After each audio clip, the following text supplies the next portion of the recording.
There's a latrine, a fairly large hole. Now we're getting somewhere. People from our forestry department, they have seen on their trail cams 1 or 2 wolves.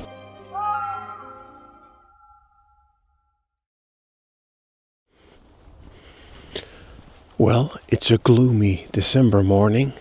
In my last video, I was looking for badger sets in the hilly area of the forest. I'm now going to continue that search a bit further down the river, down the stream, because there's plenty of other hills to be investigated. And I was here 2 years ago, and for the last 2 years I couldn't make it because it was too far. So hopefully now I can make this 1 hour walk and also explore the rest of the stream. And hopefully the badgers will have made a few new sets over there. And perhaps I'll see a few deer and some kingfishers along the way. And another bonus is beavers. I also hope to see 1 or 2 beavers. So please join me on this new little expedition. Well, let's go to my favorite part of the forest.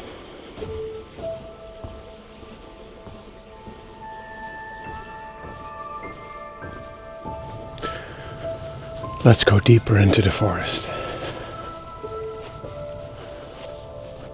The reason why I don't see any deer on this dark day, this dark, quiet day, may not solely be the responsibility of the hunters. I just spoke to one of the forestry department guys and he spotted a wolf.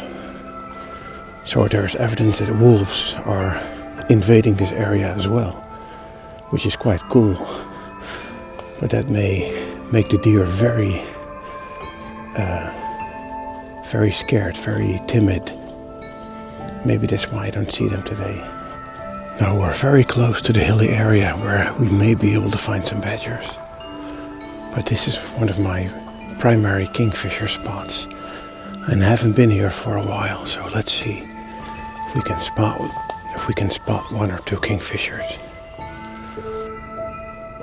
Completely silent. And there on the other side, on the other bank, on the far bank, is a beaver lodge. But I don't see any beavers right now. It's winter, so usually you don't see them during the day.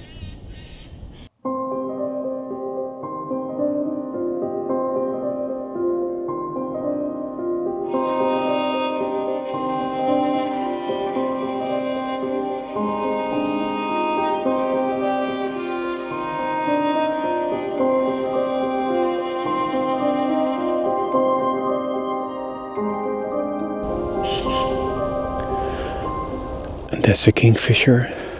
That's nice. And straight ahead are the hills where we may be able to find a badger set. So let's have a look.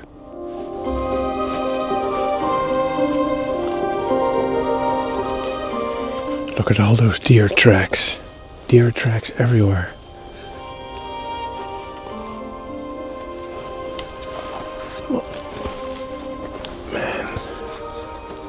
Slippery clay.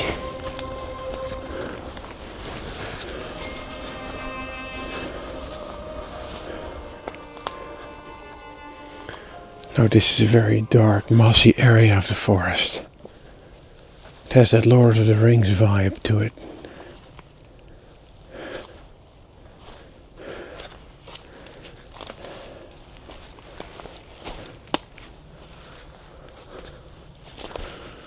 It's so dark today. It's almost time for the winter solstice, December 21st. So it's very dark and gloomy.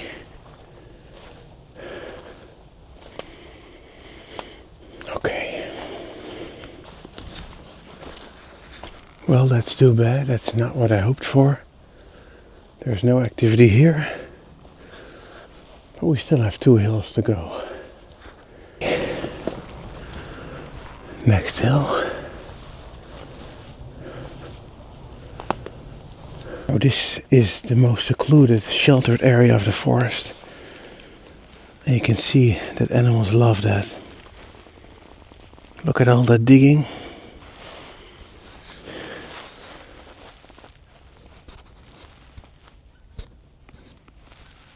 Well, it's certainly no badger here, but some smaller mammal.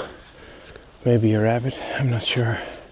And from this ridge, you've got a beautiful view of this little pond.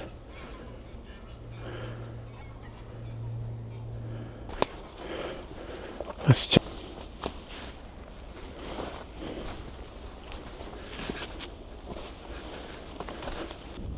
Well, also along this side of the stream, there are no badger sets, no activity. But I've only covered about half of this whole stretch. So maybe during the next weekend I'll return and I'll explore further. Wildlife photography is hard work. At least you're outside. The weather isn't very appealing, but still, I always love being in the forest. If it's not raining, I'm happy. Everything is so silent, except for the occasional cormorant and duck, and one lonely kingfisher.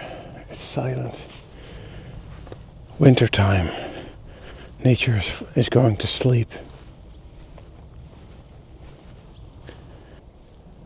You can also see over there that the reed grass is gone.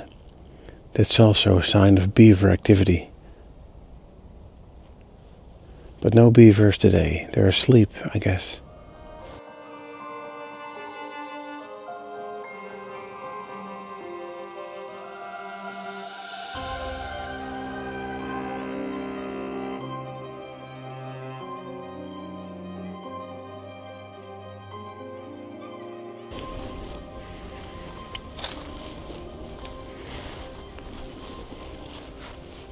Let's go back home, and next time we'll explore another area.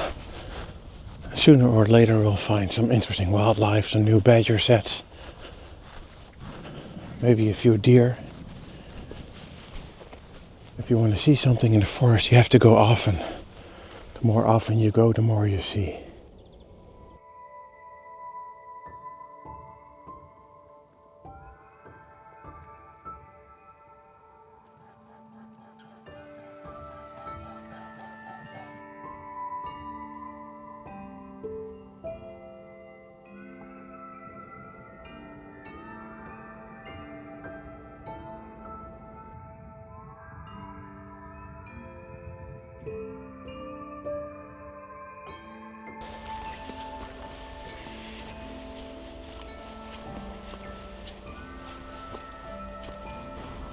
Well, this is a good place to start. We've got some deer, I think a fox. This is probably a fox. What else do we have? I want to have some badgers. Could we have some badgers, please?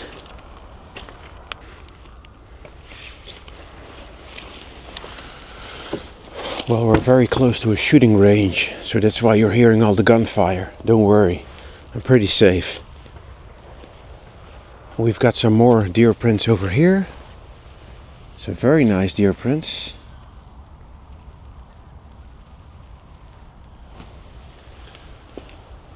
But now we need some badgers. It's almost New Year's Day. It's very late in December. And today I'm going to inspect the last part of the stream in our forest, where I suspect more badger sets can be found. Last chance of finding a new badger set, and if we don't find anything, well, we have plenty of badger sets to go to this summer and this spring. But I just love the excitement, so it's always fun to explore new areas. And this is a beautiful place, as you can see around me. We have a lot of hazel trees, which provide a lot of food to the badgers, shelter, food. And this is also a nice place to put up your camera in the summer or late spring, because there's not a lot of undergrowth. We don't have these nasty stinging nettles at this place, which is quite rare because this is a clay area, so stinging nettles do so well. And I'm looking for a badger set where I can sit with my camera and just enjoy the badgers instead of looking at all the stinging nettles. So this could be one of those places. So I really hope we can find a badger set in this area. And I'm almost at a big hill that I saw on my drone. So hopefully that hill has some badgers, because that's just the perfect area. It's dry and you're still close to water and food. So let's see, huh? Let's find out.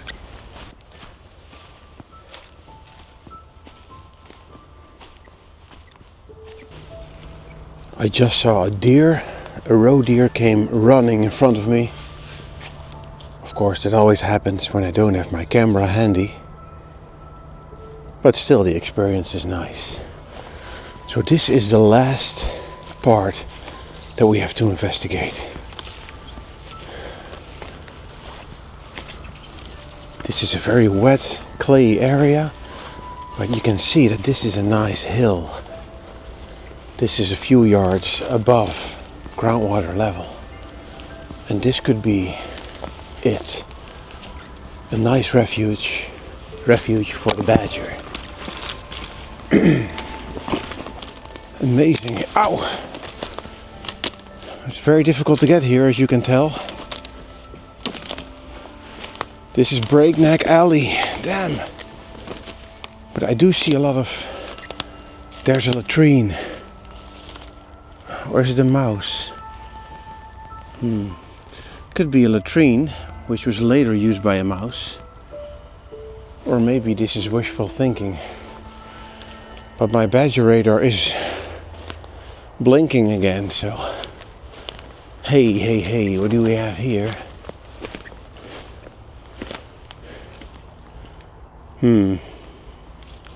Seems to be false alarm. This entire place has been rummaged. So something is really looking for food. And you can see all these little latrine-like structures, all these digging marks. This is typical for badgers looking for food. This is a very, very active area. Look at it. I don't know if it's clear in the video, but everywhere animals have dug. You see? You can see this everywhere. Usually I see this very close to large badger sets. Fascinating area. Lots of hazel trees again. So that means lots of food for the badgers. Another potential latrine. But there's no fresh manure in it. If there's fresh badger poo, you know you're very close.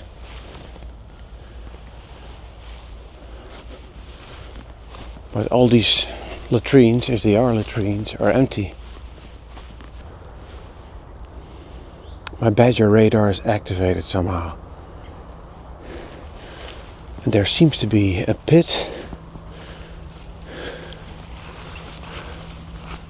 Wow, have a look at this. This is not a typical badger pipe by itself, but this could be one of those ventilation holes that badgers use to ventilate their sets. I'll put my shoe next to it. You can see I've got big feet, so it's a fairly large hole. Now this is a nice start. Now we're getting somewhere. This seems to be somewhat active, but it's a bit small. So it could also be a fox. But this is a fairly large hill, so let's explore a little further. Hey, what is this?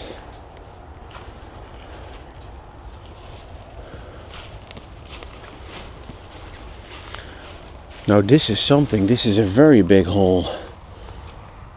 But it's not very active, sadly. It's full of leaves, so it's not being used right now. So that is not the best of signs. Here is another one, also not active. Well, I did find a badger set, a small set with maybe 4 entrances, but they're not being actively used. Last year a badger was killed nearby on the road, so maybe that badger built this set, and because it died, no badger followed up and kept this set active. There's only one hole that's active, and maybe that's a fox or a hare or a rabbit, I don't know. But still, it's always a nice find. Sometimes you can also find nests of pine marten. And I'm also looking for those still. These old trees that have broken open, or old woodpecker nests where pine martens have taken up residence. We have a lot of pine marten over here. 2 weeks ago I found a skull, a pine marten skull. But I still have to find a nest. Sometimes in May I can see them running over the bicycle lanes. But you have to find the right tree. You have to look for latrines where they shit on a branch. You have to look for old trees with holes in them. And sometimes in May, June, July you can see a female marten with her offspring. Beautiful. I really need to capture that someday. Now, for example, this is too small. So this was an old tree stump. This was a branch which broke off, and now it has rotten into the wood. And woodpeckers love this, but also pine marten. And when the hole gets bigger, when the tree starts to age and rot and decay, a cavity forms, and pine marten love to use that. Maybe something went in here. Maybe a couple of years from now this will be a nice place for pine marten, but it's a bit low to the ground, so maybe not.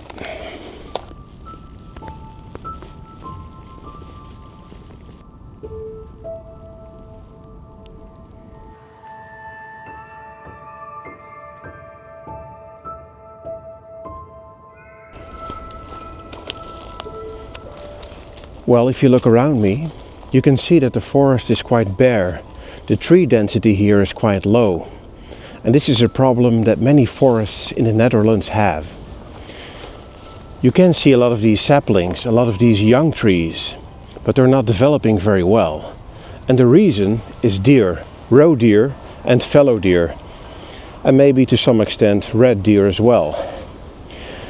You see, we do not have a lot of apex predators here. For 150 years the wolf, or apex predator, has been gone from this area, from Western Europe. Over the last decade, the wolf has seen a return to the Netherlands from Germany. And this has sparked a lot of controversy in our country.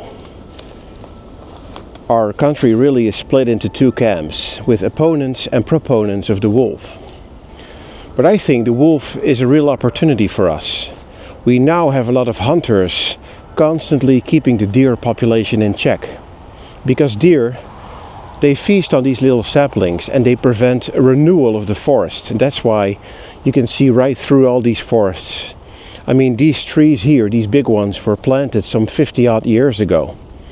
But the renewal, the natural turnover of trees from saplings to large trees is quite low. And this is because of the deer population, which has not been kept in check due to the lack of predators. And recently, people from our forestry department, they have seen on their trail cams 1 or 2 wolves. Now, we do not yet have wolves that have taken up permanent residence in this area. But very soon, I expect that wolves will start living here and that they will build a new clan over here, a wolf pack. And I think this will help us keep the deer population in check. So I much prefer wolves over hunters, which constantly have to shoot these deer in order to protect the forest, in order to keep grazing herbivory of young trees to a minimum. And I think here in this beech forest you can really see the damage that can occur when you do not have apex predators to keep the herbivore population in check.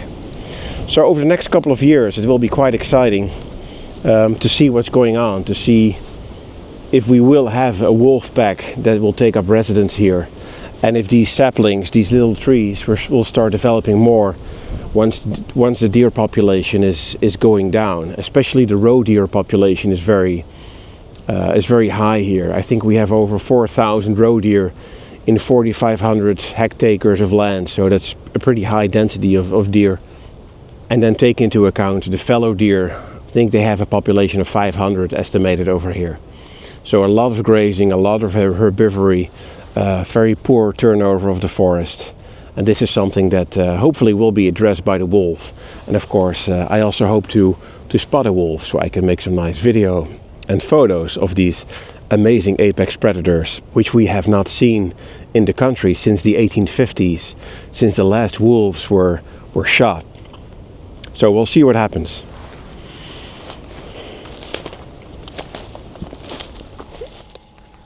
Well, the sun has finally appeared again after 2 weeks of nothing but rain and overcast.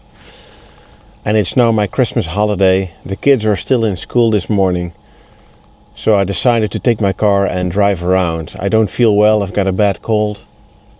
But your car is an amazing shelter, a photo blind for photography, really. I'm now filming a great egret, a white heron, from my car.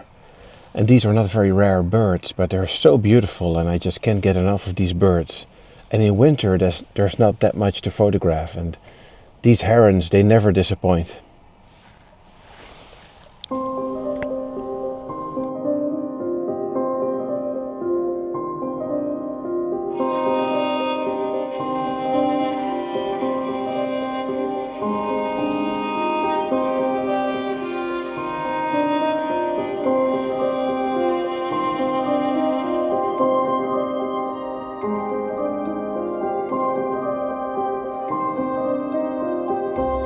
It's just amazing to see these birds stalking fish, wading along the water line, sitting there and then waiting before they can spear a fish. And they're so fast, you can see them catch frogs and fish. You can see the fish dangling in their beaks. Amazing. And just before they strike, they twitch their bodies up and down. I'm not sure why they do that, but they just hang above the water with their beaks and their long necks, and their body, the hind part of their body twitches up and down, and that's when they're anticipating a catch. And then a few seconds later, bam! That's when they capture their prey, and it's amazing to see them at work. I mean, who ever takes the time to just relax and wait for half an hour and just sit there and look at a heron and how it waits patiently before its prey comes along? It's just a beautiful sight. And herons can be found in urban areas, and most people just pass them right by. But I would invite you to just take some time and maybe half an hour, 50 minutes, and just look at the herons in your area. Gray herons, white herons, doesn't matter. They're so amazing, such amazing birds. But it's so bright. So incredibly bright.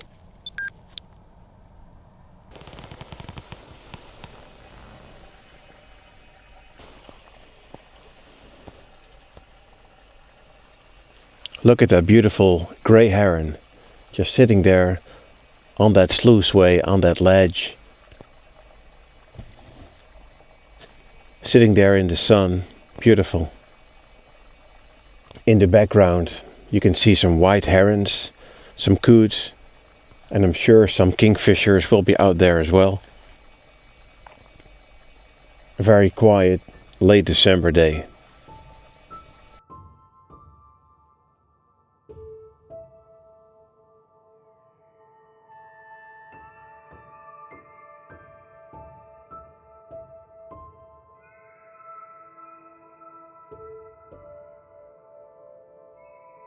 And to make this day even better, I saw several beautiful raptors from my car.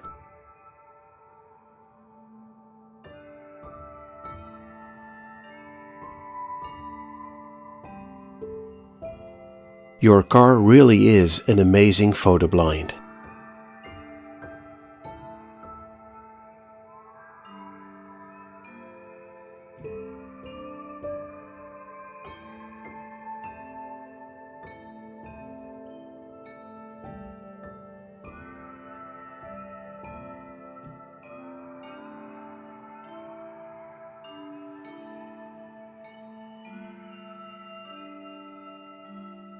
Thank you for watching this episode, and I hope to see you next time.